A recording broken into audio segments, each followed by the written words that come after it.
Hello everyone, welcome to my YouTube channel. स्वागत छ तपाईँ सबैजनालाई मेरो युट्युब च्यानलमा। र आज चाहिँ मेरो एउटा मात्रै केक अर्डर थियो, चक्लेट फ्लेभरको है। अनि डिजाइन पठाउनु भएको थियो कस्टमरले। अनि मैले यस्तो डिजाइन हेर्छु 1 पाउन्डको केक हो भनेर चाहिँ सुई केक बनाएँ होइन। केक सबै कम्प्लिट गरेर मैले राखेँ, स्प्रिङ्कल मात्रै छर्नु थियो। स्प्रिङ्कल चाहिँ अलिअलि ब्लिड हुन्छ नि त, छिटो अब बनाउने बित्तिकै त्यो फ्रेस क्रिममा हाल्यो भने भनेर चाहिँ मैले लाने बेलामा हाल्छु भनेर चाहिँ त्यतिकै राखेको थिएँ है। त्यस पछाडि चाहिँ अब चाहिँ लाने टाइम भयो, आउने बेला भयो, के लेख्नु भनेको रहेछ भनेर चाहिँ मैले यस्तो वाट्सएप हेरेको त केक त 2 पाउन्डको पो अर्डर थिएछ होइन। त्यहाँदेखि 1.5 आवर जस्तो मात्रै टाइम लेफ्ट भएको थियो होइन।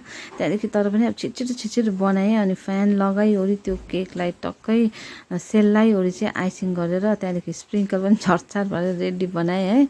अनि कम्प्लिट भयो केक चाहिँ। नाम चाहिँ लेखेको छुइनँ है।